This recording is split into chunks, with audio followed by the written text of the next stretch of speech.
Noticias 24. Bueno, el Frente Amplio, lo escuchábamos recién los titulares, acusó una estrategia de espionaje con fines políticos por las últimas escuchas telefónicas. Te veían las tres claves de la jornada, dicen de alguna manera, en relación con el momento difícil del oficialismo. La diputada Catalina Pérez, desaforada, está con arresto domiciliario total. Estamos con el senador del Frente Amplio, Juan Ignacio Latorre, para hablar de estos casos que tienen complicado al oficialismo. Senador, ¿cómo está? Buenas tardes y bienvenido. Buenas tardes, Iván. Gracias por la invitación. Bueno, primero que nada me gustaría saber si usted suscribe la tesis del espionaje político que ha levantado desde el Frente Amplio o activismo judicial que dijo el Partido Comunista en el caso Procultura, primero que nada. Mire, si usted me va a elegir entre las declaraciones políticas del fin de semana y la declaración del presidente Boric, me quedo con la declaración del presidente Boric. Me parece que es lo más acertado. Comparto el fondo y la forma, ¿no? De decir, mire, los casos de corrupción hay que investigarlos a fondo, caiga quien caiga. Esa ha sido la línea del presidente, la sostiene ahora, a pesar de que uno de los involucrados sea una persona que sea cercana o haya sido cercana a él. Alberto Larraín. Exactamente, y justamente ahí donde se prueba en el fondo la convicción ética política de enfrentar la corrupción a fondo. Justamente cuando es gente cercana, ¿no? Es donde se complica mucho más aquello y por tanto yo suscribo esa declaración y esa línea a seguir. Senador, entonces usted se desmarca de las declaraciones, por ejemplo, de Constanza Martínez, que había hablado precisamente de este espionaje con fines políticos. Claro, ¿se desmarca o la suscribió en su minuto y después de escuchar al presidente Boric tiene una reflexión distinta? No, esa fue una declaración del partido. Yo no participé de la elaboración, no soy parte de la directiva del partido. Son varios puntos, no es solamente aquello. Entiendo la preocupación, ¿no? Porque si uno mira el contexto latinoamericano, no sé, lo más cercano que uno podría decir es el caso de Brasil, donde hubo esta vinculación, lo decía el ministro Elizalde también, ¿no? Como es complejo cuando desde la Fiscalía se persigue políticamente a una autoridad, en este caso la máxima autoridad de la República, que es el presidente. Perdón, usted dijo, desde la Fiscalía se persigue políticamente a una autoridad. ¿Es lo que está haciendo la Fiscalía, perseguir políticamente? No, dije, el ministro Elizalde comentó aquello. Ajá. No sé citando qué ejemplo, yo le pongo el ejemplo de Brasil, ¿no? Le estoy dando mi opinión. En Brasil hubo toda una polémica con la Fiscalía y jueces persiguiendo políticamente a Dilma Rousseff en su momento, a Lula da Silva, etc. Por casos de corrupción. Sí, pero después se comprueba que también hubo una politización, ¿no? de ese poder judicial que debiera ser autónomo, independiente, neutro, ¿no? políticamente. Entonces, eso es complejo cuando tú tienes escuchas telefónicas que son ilegales, porque no están autorizadas por tribunales. En este caso, la psiquiatra Josefina Uneus, su teléfono no estaba siendo intervenido, sino que el de Alberto Larraín, y la escucha, a pesar de no estar autorizada, continúa, ¿no? Entonces, eso es una escucha ilegal, pero eso lo tendrá que resolver tribunales. Entonces, claro, yo entiendo esa preocupación, pero también entiendo el otro componente, ¿no? Que es el que pone el presidente Boric, de decir, mira, acá hay una sospecha de la ciudadanía, hay un cuestionamiento frente al caso Procultura que está en investigación, todavía no hay ninguna condena, no hay ninguna persona formalizada, no hay ninguna persona con medidas cautelares, nada. Ni el presidente ha sido citado a declarar siquiera como testigo, ¿no? Y ya el fiscal quería intervenir su celular por supuestamente vinculación con financiamiento irregular de la campaña del 2021. Entonces quiere escuchar conversaciones ahora del 2024 por la campaña del 2021. Perdón, y si esa es una tesis posible del Ministerio Público, el financiamiento irregular de la política, en la tesis del caiga que caiga, que dice el presidente, ¿no es correcto que se pueda esclarecer más allá de toda duda razonable si es que hay o no comunicaciones entre el presidente y sea Josefina Uneus, o sea Alberto Larraín, o sea quien sea, para establecer si alguno de los montos que manejaban estas fundaciones fueron a parar la campaña, como es una de las tesis de la Fiscalía? Si esa es una de las hipótesis, como una arista de la investigación, sí, que se investigue todo. Esa campaña ya fue rendida ante el CERVEL, no hubo ninguna observación, etcétera, y fue de la campaña, insisto, del 2021. Las platas que se le cuestionan a Procultura son del 2022, 2023, y ojo, con gobiernos regionales. Con el gobernador Orrego de la región metropolitana, 1.600 millones de pesos. Con el gobernador de Ñuble, con el gobernador de Magallanes, con el gobernador, etcétera. Son 5 gobiernos regionales del año 2022-2023. Por tanto, si esa es una arista, ok, que se investigue. A mí me parece que hay una herramienta mucho más simple antes de escuchar las conversaciones privadas. Levantamiento del secreto bancario. ¿Del presidente? de todo. O sea, ¿qué Pero depósitos ¿usted hay cree que de...? la Fiscalía debiera pedir el levantamiento del secreto bancario del presidente? No, estoy diciendo si hay sospecha de financiamiento irregular Es que hay de la sospecha, porque el política... Ministerio Público ha dicho sí, que es una tesis. pero, Iván, al presidente no se le... O sea, esa es la campaña. Es decir, ¿qué personas, en este caso Alberto Larraín y toda la gente de Procultura, tú puedes ver rápidamente, ¿no?, qué transferencias hizo económicamente? Porque la plata se dice, ¿no?, viene de Procultura y puede haber un financiamiento irregular. Entonces, lo más simple es mirar las transferencias bancarias a todos, si es necesario, si hay sospecha, etcétera. Pero, ¿A todos? Bueno, al que sea sujeto de interés. Al que sea sujeto de interés. Eso lo tendrá que definir Es que el presidente hoy día dice a todos. Y se lo pide, o sea, que se investigue todo lo que haya que investigar, partiendo por él mismo, lo ha dicho en otras ocasiones, pero en el fondo lo que uno le pide también a la Fiscalía es que esa focalización de la persecución penal no sean fuegos artificiales, sino que sea eficacia penal. Y ahí los tribunales, en 2 ocasiones, le dijo al fiscal Cooper, ¿sabe le qué? denegó la solicitud no está de entregando interceptación. antecedentes suficientes, que eso creo que es bueno decirlo, Iván, porque si no la gente se Sí, queda no fue con una, fueron 2 veces que el fiscal 2 Cooper la pidió veces. y no se la otorgó el tribunal. Tribunales le dijo, ¿sabe qué? No me Pero está usted entregando estima que esa, antecedentes. porque para que la gente también lo tenga en la casa, se autoriza la interceptación telefónica de Larraín, el fundador de Sí. Procultura, cercano al presidente. Es un hombre Sí, cercano claro, al presidente. El presidente incluso dice, voy a citarlo textual, no me voy a hacer el huevón con eso. En esta conversación con Josefina Uneus, que era su psiquiatra y en fin, y ex esposa de Larraín. Señora, etcétera. Bueno, y se interceptan los 3 teléfonos que están a su nombre. Y por rebote llega el Ministerio Público a esta conversación entre Josefina Uneus, que usaba uno de estos teléfonos, Sí. y ahí aparece esta conversación con el presidente. Y con su madre, ojo, Sí. porque siguen escuchándola. Correcto. a pesar ¿Y usted de sostiene que esto es una herramienta ilegal del Ministerio Público? A ver, Porque eso tiene que ser resuelto todavía en corte. absolutamente. Tribunales tendrá que decir la legalidad o ilegalidad de esa medida intrusiva. La medida intrusiva de escuchar tu conversación privada, digamos que es bastante extrema. Sí, sí, es O una, sea, es tú eres una medida intrusiva periodista, alta, lógico. hay periodistas que han sido Lo colegas sabemos. tuyos que han sido espiados, Intervenidos digamos, telefónicamente, intervenidos, lo y tenemos eso muy es claro. ilegal, ¿no? Un tribunal autoriza esa medida intrusiva. Normalmente se ocupa para perseguir narcotraficantes, perseguir delitos terroristas, de hecho, lo hemos autorizado así, y son medidas intrusivas de escuchar conversaciones privadas.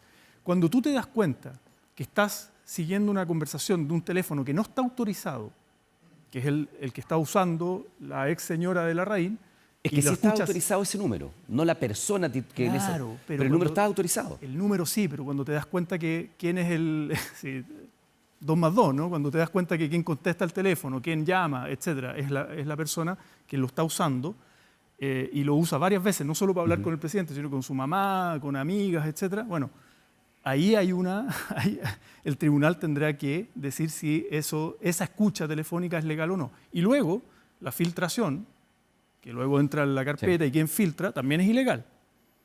También es ilegal. Pero bueno, eso tendrá Hay el que... deber de resguardo de la investigación y se tendrá que establecer cómo se produce la filtración. Exactamente. Ahora, habiendo dicho el presidente lo que dice en Japón, que él no va a acusar persecución política, ni espionaje, ni nada, el Frente Amplio no debería retroceder. Nosotros tuvimos hoy día una entrevista en la mañana con la senadora Paulina Bodanovich en la Radio Universo, y ella dice que este tipo de declaraciones socavan la institucionalidad. Cuando se habla de espionaje político, intencionalidad o persecución de carácter político de parte de un organismo que es público, autónomo, auxiliar de la justicia como el Ministerio Público. Si el presidente dice, mire, yo no voy a hablar aquí de espionaje político, que se investigue lo que sea, y lo reitera, que caiga quien caiga, el Frente Amplio no debiera retroceder en esa declaración que hizo. Es una declaración que, insisto, tiene varios puntos. Uno, se desmarca el partido de la Fundación Procultura. Eso hace el partido, dice, yo no tengo nada que ver con esta fundación, que el director ejecutivo era Alberto Larraín, por más que hayan vínculos personales con algunos personeros del Frente Amplio, pero como partido no tenemos ninguna vinculación. No hay financiamiento ilegal, eso dice el partido. Si hay alguien que tiene sospecha, bueno, que investigue. Ahí están las transferencias bancarias. Ahí está todo, es público incluso. ¿No? Y si alguien tiene sospecha, bueno, que se levante el secreto bancario, cosa que la derecha se opone, ¿no? Ocupemos esa herramienta que también es intrusiva, también es de las libertades individuales, pero sabe que si hay sospecha de ilegalidad, que se levante el secreto bancario de todo el que tenga que levantarse. Pero yo le preguntaba si el Frente Amplio debiera retroceder, dado que el presidente, que es Frente Amplista, dice, acá yo no voy a hablar de espionaje político, pero el presidente, el partido del presidente insiste en ese punto. Si me pregunta mi opinión, yo soy senador del Frente Amplio, no soy parte de la Sí, lo directiva, tenemos claro. obviamente, y en esto mi opinión es que la línea del presidente es la correcta, esa línea es la correcta. El presidente es militante también del partido y además es jefe de la coalición y él está dando una línea. Por tanto, me parece que esa tesis, no hay que perseverar en aquella. Esa es mi opinión. Ahora, una declaración pública, escrita de 4 puntos, no socava la institucionalidad. Es que se está pidiendo inhabilitar al fiscal Cooper, removerlo. Esa es otra cosa. Por eso le digo, Pero eso no es una declaración. aunque existe la capacidad de fiscalización y es un instrumento que está descrito, Sí. podría parecer efectivamente, si usted se mete con nosotros vamos a ir con usted a la justicia. Ahí hay una herramienta que es de los diputados. Por supuesto. Que es de fiscalización y que existe en nuestra institucionalidad. Sí. No, si la herramienta existe, es legítima. Que es pedir la remoción, pero son dos cosas distintas. Sí. Una cosa es la declaración política. Por eso le cito, que yo después de digo, haber aclarado el punto, prefiero otro tema. la tesis del presidente, me Y quedo usted con la dice, tesis del presidente. eso debería ser lo que... Sí. Otra cosa es la herramienta que están usando los diputados, y no solo del Frente Amplio, estamos hablando del Partido Socialista también, Sí. jefe de bancada Santana, del Partido Comunista, de distintas bancadas del oficialismo, y no por este caso, sino que por el caso de Sierra Bella. Que son los otros casos que tiene el fiscal Cooper. Exactamente. Y que eso es lo que se le critica. ¿Eh? Ojo, acá los fiscales también están sometidos al escrutinio público. Mucho fuego artificial, poca eficacia ¿Es un penal. fiscal incómodo para el oficialismo, el fiscal Cooper? A mí no me incomoda. Lo que yo quiero... No, le después- pregunto para usted, pero por los casos que usted me está describiendo, son todos casos en los cuales hay figuras del oficialismo siendo investigadas. Claro, pero vuelvo a citar, algún penalista lo dijo en alguna red social y me hizo sentido. Con el fiscal Cooper, mucho fuego artificial, poca eficacia penal. Lleva mucho tiempo con causas abiertas y no hay formalizado. A mí me gusta cuando los fiscales dicen, mira, caso Democracia Viva, hoy día, Catalina Pérez, arresto domiciliario. Piden el desafuero, la desaforaron. Formalización formalizada y el tribunal dice, sí, arresto domiciliario. En caso Hermosilla en prisión preventiva. Chadwick, todavía no sabemos qué pasa con Chadwick. Habrá que... Está en calidad de imputado, de hecho. Pero ahí muy tranquilito. o sea, de hecho, lo que se sabe hasta aquí es que ha se declarado sabe en calidad de poco imputado, y se claro. habla poco de Chadwick. Qué sé yo, el diputado Ojeda del Partido Republicano Está preso. en la cárcel. Ya, ahí tenés fiscales que están haciendo la pega.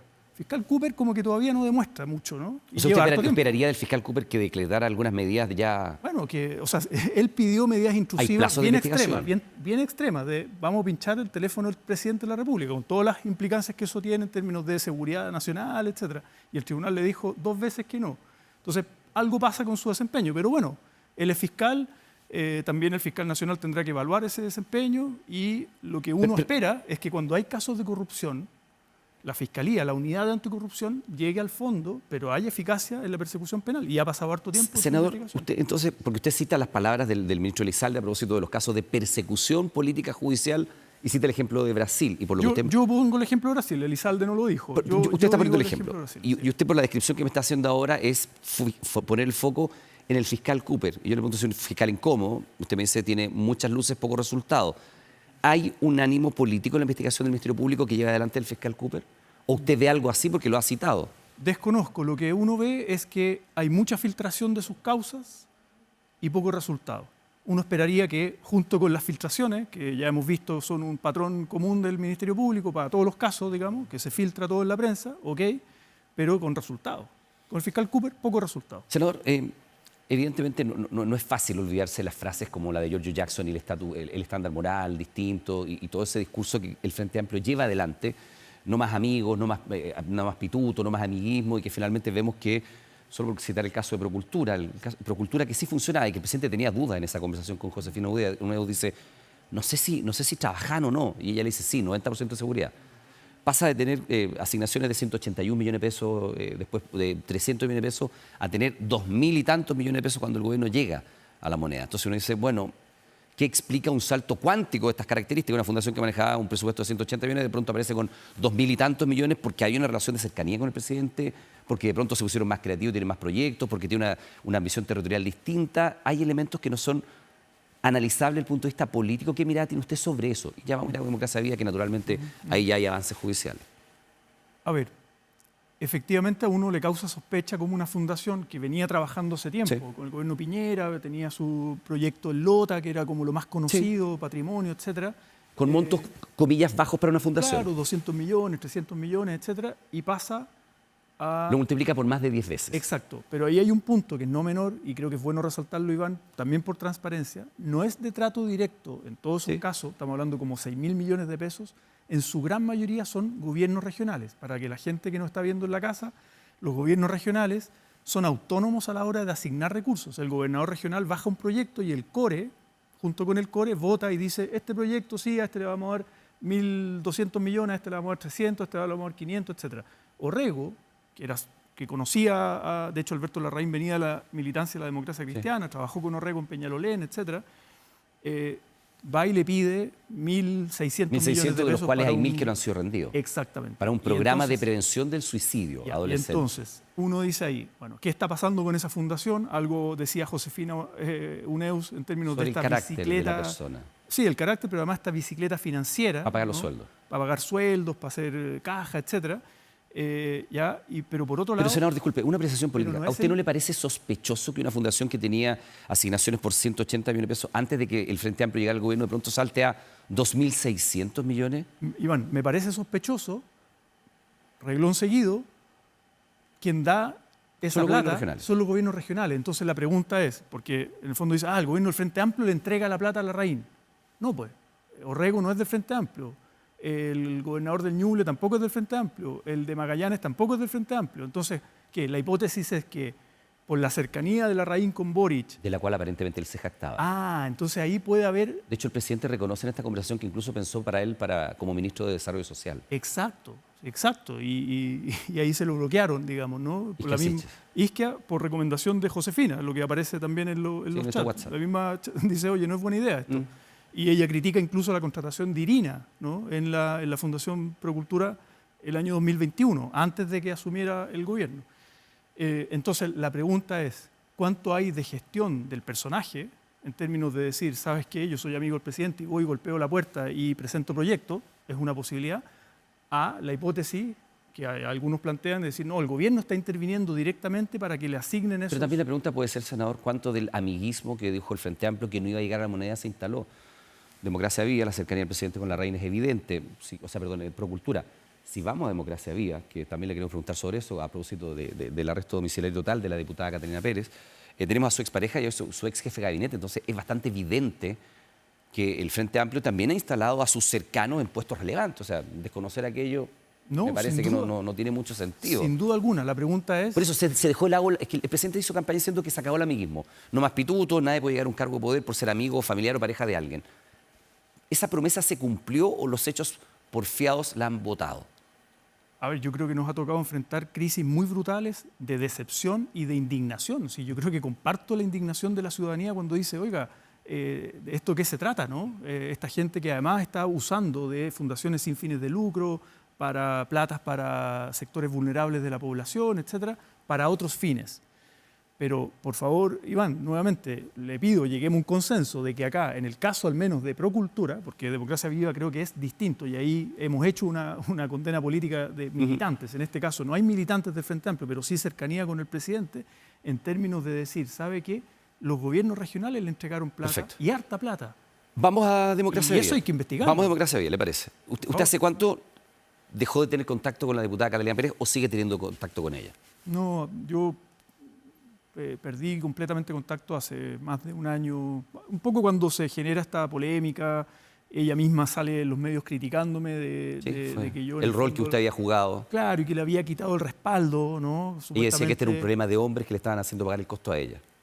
Sí, pero en el fondo ella sale... Y el Frente Amplio suscribió esa tesis. Cuando nosotros decidimos, Iván, recapitulando, esto lo he dicho muchas veces, pero nosotros en pocas semanas, pasamos de escuchar solo la versión de los involucrados, entre ellas Catalina Pérez, que decía que no tenía nada que ver, y los dos involucrados que decían que acá no hay nada ilegal, sino que era un error de criterio, era un descriterio, reconocían el error, pero no algo ilegal.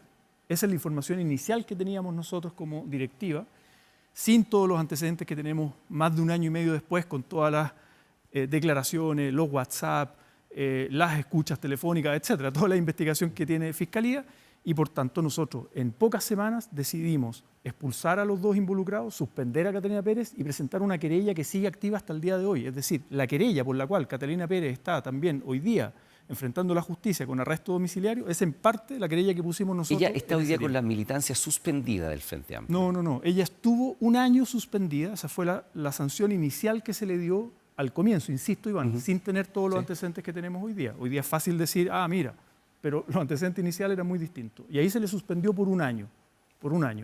Después ella retoma la militancia en el Frente Amplio antes del proceso de desafuero. y después, una vez que es desaforada, ella incluso renuncia antes de que el Tribunal Supremo... Ella renunció. Claro, el Tribunal Supremo podía volver a suspender o expulsar eventualmente, pero todavía el proceso estaba avanzando y la Fiscalía finalmente pidió el desafuero y ahí ella se fue del partido. Ahora, senador, con el diario El Lunes es mucho más fácil tener un buen análisis de lo que ocurre. Respondiendo, Iván, Sí. Yo no tengo contacto con ella desde Perfecto, aquella desde vez. hace- Es que entre medio de aquello, y corríjame si estoy equivocado, se produjo una suerte de rehabilitación política de la diputada cuando el presidente la invita a una gira. No recuerdo a cuál gira fue, pero fue notorio que ella volvió a aparecer, volvió a sentarse cerca de la bancada del Frente Amplio, volvió a ser como rehabilitada. Usted ya había cortado el contacto con ella. Sí, yo no tomé contacto con ella. Entonces tampoco participó de esa, comillas, rehabilitación política que tuvo. Yo no sé si hubo alguna conversación, desconozco, yo no estuve presente, de, comillas, rehabilitación. El presidente invitó, yo la información que tengo, el presidente invitó a todos los parlamentarios de la región a una gira a Paraguay por un vínculo de la región de Antofagasta con Paraguay, no recuerdo qué tema era en este momento, pero invitó a todos los parlamentarios, como corresponde a veces una delegación que se ¿Le parece invita... una decisión acertada? Es que mire, porque el presidente en ese momento, insisto, Catalina Pérez ya había sido suspendida, el proceso estaba abierto, no sabíamos cuál era el resultado, no teníamos, yo al menos no tenía toda la información. Porque estaba marginal el Frente Amplio, porque le habían expulsado a la bancada, porque ustedes mismos ya le habían retirado el apoyo. O sea, había bastantes elementos sobre la mesa como para dudar de la versión inicial que ustedes suscribieron sin todos los antecedentes que tienen hoy día, evidentemente. Claro, por eso, y se le aplicó una sanción que era de suspensión. El presidente invita a todos los parlamentarios a una gira, me imagino que habrá ponderado el tema y la invitó. En algún caso pudo haber dicho, ya, esta parlamentaria no va. Puede ser, pero yo no sé si eso es un signo de rehabilitación. Sí, Catalina Pérez estuvo participando en la bancada como independiente, porque tenía comisiones asignadas dentro del Frente Amplio, pero ya políticamente no participaba activamente. ¿Qué tan grave pega en la fe pública esta imagen Mucho, del Frente Amplio involucrados en casos de corrupción? Hay que decirlo con todos los nombres, Sí, aunque duela. absolutamente. Frente Amplio, que denunció casos de corrupción gravísimos y que prometió que iba a terminar con esto, termina un poco, como el resto de las coaliciones, con casos de corrupción que lo salpican. No digo con esto que el Frente Amplio sea un partido corrupto, pero hay casos de corrupción, es bastante evidente. Absolutamente, esto es vergonzoso, es indignante. Yo comparto la indignación de la ciudadanía con aquello, es muy doloroso además. Catalina Pérez fue presidenta de partido. Sí, claro. En el momento de la crisis, que surge la crisis, era vicepresidenta de la Cámara de Diputados. Era una parlamentaria importante. Entonces, Sí, claro. cuando su palabra te dice, yo no tengo nada que ver, Yo no sabía nada. no sabía nada, esto fue de su pareja, etcétera, y el Ceremi. Y además ella reafirma y dice, esto es todo legal, está todo en regla, ¿no? No hay nada irregular. Pasó por todos los filtros del Ministerio de Vivienda, obviamente un descriterio, etcétera. Tú, además es cercana, tú dices, bueno, entro a dudar, digamos, me Sí. está diciendo la verdad o no, y además no tengo todos los antecedentes. Eso es lo que me pasó a mí, enfrentar aquello. Ahora, dicho eso, tú afirmas algo que para mí es importante afirmar nuevamente de cara a la Sí. ciudadanía. El Frente Amplio no es un partido corrupto por el hecho de que algunos militantes No, entren en una evidente. dinámica de corrupción. Por eso Y dije, creo no afirmo que el Frente Amplio sea un partido corrupto, pero es evidente que ha habido casos de corrupción, son públicos, Exacto. notorios y están siendo investigados. Y que se enfrentaron con medidas drásticas, Iván. Uno siempre puede decir, oye, pudieron haber hecho más, pudieron haber hecho esto antes. Oye, en 3 semanas expulsamos a 2 involucrados, la suspendimos y pusimos una querella que hasta el día de hoy, Senador. es una querella que hasta el Sí. día de hoy está presente. A veces tú te encuentras con otros partidos, ejemplo, el Partido Republicano, que es creyente también en esta causa. Ellos se metieron en esta causa sin que tengan ni pito que tocar en Antofagasta. Sin embargo, el Partido Republicano no es capaz de querellarse en el caso de su diputado Ojeda, y no sé si se Está van a preso. querellar en el caso del empresario que andaba robando cables, militante del Partido Republicano en Coquimbo, y que se reunía con José Antonio Kast. Y no veo a los medios de comunicación preguntándole a Kast, oiga, ¿usted recibía platita de este empresario robacables? ¿Estarán escuchando las llamadas telefónicas de Kast y del empresario robacables? Y no sé si el Partido Republicano se va a querellar en esa causa. Entonces, ahí se entiende, nosotros nos querellamos una causa con militantes nuestros. Y hasta el día de hoy esa querella es activa. Senador, sí, bueno, usted acusa ahí una diferencia de actuar de los partidos. Le pregunto por el último de los temas que es complicado, que tiene que ver con la ley de fraccionamiento de pesca, donde evidentemente ya se avanza mucho en este error que comete el subsecretario de Pesca en las cifras de fraccionamiento, que incluso provoca el anuncio de quiebra y de cierre de una empresa. Naturalmente ya se pasa de pedir la renuncia del subsecretario a algunos que han pedido la renuncia del ministro Grau, incluso algunas voces del oficialismo, del Partido Socialista, sin ir más lejos. ¿Cuánto daño? Porque una cosa es los casos de corrupción que tienen que ser esclarecidos. Sí. Aquí da la impresión de que hay ineptitud o falta de manejo, en el mejor de los casos desactualización de las cifras. Algunos personeros de oposición han señalado que esto no es un error, sino que hay dolo, es decir, se engañó, se traicionó la fe pública. ¿Cuál es la postura que tiene usted sobre esto y si es posible repetir la votación? Ya, varias cosas, Iván. Sí. Voy a tratar de ser sintético breve, pero el contexto. Esta es una comisión mixta para resolver una discrepancia de una pesquería, que es la merluza, de 22 pesquerías que tiene Chile, y donde ya hemos llegado a un acuerdo transversal en 21, con la pega del subsecretario Salas, del ministro Grau, etcétera, y con todas las cifras sobre la mesa y con muchas audiencias, y se ha llegado a un acuerdo. Hay una discrepancia en la merluza. Y a propósito de la cifra, la información que yo tengo es que se entrega una cifra desactualizada, que era a septiembre del 2024, como diciendo que era a diciembre del 2024. Pero en el fondo lo que esa cifra revelaba, y por eso la pugna con el tema de la merluza, es que ni la industria ni la pesca artesanal estaban capturando el 100% del exactamente. Entonces, parece que hay que ponerse de acuerdo. Ahora, hay 30 puntos porcentuales de discrepancia, no es un error de 2 o 3 puntos porcentuales. Claro, porque a septiembre no es lo mismo que a diciembre, y ese es una por la estacionalidad y por todo lo demás. Desactualizada. Pero ahora, algunos dicen que es de mala fe. Yo creo que es un error. Ya, pero aunque no sea de mala fe, usted también conoce el mundo privado, no sé si ha trabajado en el mundo privado, pero sí, ha trabajado en el mundo privado. El cargo del subsecretario es lo más parecido a un gerente, en términos generales, si uno lo pudiera equiparar con una industria o empresa privada. Un error de estas características le cuesta la cabeza a un gerente. En términos generales, es muy difícil que el presidente de un directorio, la presidenta de un directorio, saliera a respaldar públicamente a un gerente que ha tomado una información falsa, sea voluntaria o involuntariamente, sea por error o por dolo, y que además implica, en este caso, otras tantas cosas que no implican en las empresas privadas. Legislar mal, generar eventualmente un costo político y laboral, eventualmente se pueden perder 2.400, 2.500 puestos de trabajo. ¿Por qué respaldarlo a todo evento y no hacer pagar el costo político que también los subsecretarios tienen? Son fusibles respectivos, porque esto escala. Si el subsecretario sigue, Grau le da el apoyo, la oposición ya no va detrás de Sala, va detrás de Grau, va detrás de los dos hoy día. Sí. Mira, Iván, pueden haber distintas interpretaciones. Esta tesis de que el mundo privado hace todo impecable y funciona eficiente, etcétera, no me la compro del todo, porque he visto varias experiencias en empresas privadas. Que es distinto a lo que yo estoy diciendo. Sí. Yo creo que hay que evaluar, y también ocurre en la empresa privada, si tú tienes un gerente que comete un error puntual, que puede haber sido un error no de mala fe, sino que un error de una cifra que no se presentó, etcétera, hay equipos, etcétera. Pero tú miras el balance global de la pega de ese subsecretario. O sea, usted lo respalda. Estoy explicando, Iván. El balance global de una pega difícil, compleja, que es superar la ley Longueira, una ley corrupta, que es superarla y llegar a un acuerdo entre la pesca industrial y la pesca artesanal. Estamos llegando a un acuerdo en 21 de 22 pesquerías. Buena pega del subsecretario. Buena pega del subsecretario. En una, donde es complejo el tema, hay que seguir dialogando y ponerse de acuerdo en una cuota que fue votada, y si es necesario volver a repetir la votación, y si ese es un mecanismo que ayuda a destrabar, que se haga. Ahora, eso requiere la unanimidad de los miembros de la comisión mixta, son 10 parlamentarios. Si no, otra herramienta es que puedan pedir votación separada también. Sí. Pero ahí, ¿cuál es la implicancia? Es que no se va a llegar a un acuerdo en la cuota de la pesca industrial y la pesca artesanal. Entonces, yo digo, cortar la cabeza en este contexto del subsecretario, en este momento, cuando estás a punto de terminar la votación mixta, y además falta un elemento que se ha hablado poco, que es el financiamiento de esta ley, y que eso se cobra más a la industria, a la pesca industrial, y que varios parlamentarios votaron en contra. No les pareció ese mecanismo de financiamiento, que en mi opinión es de justicia tributaria, ¿no?, para financiar esa ley. Entonces faltan esos dos elementos. Cuando estás en el último minuto, por decirlo así, del partido, yo no sé si es la mejor estrategia cortar la cabeza de alguien que ha estado llevando esa pega. Lo puedes hacer. En una de esas cobra responsabilidad después, ¿no? Pero termina la pega y termina haciendo. Y eso es esta semana, no es más que eso. Ya, ahora, esa evaluación. Hecha la argumentación, le repito la pregunta. ¿Usted respalda al subsecretario Salas? ¿Le parece correcto que el ministro Grau lo haga? Yo respaldo en el sentido de que ha hecho un buen trabajo hacia atrás y que no por un error puntual, que es corregible, que se puede corregir, que no es una cuestión. Que se puede corregir, digamos, todavía, porque la comisión mixta todavía no despacha el proyecto. Entonces estamos en un contexto donde eso se puede corregir aún con total transparencia y volviendo a discutir ese punto para acuerdo de todos, de los industriales y de los artesanales. Y particularmente en la región del Biobío, donde hay una especie de efecto chantaje de una empresa que dice, bueno, si me aprueban esto, yo cierro. Yo creo que ahí también hay un efecto. Usted sostiene que es Pacific Blue, que es la empresa que ha anunciado cierre de operaciones.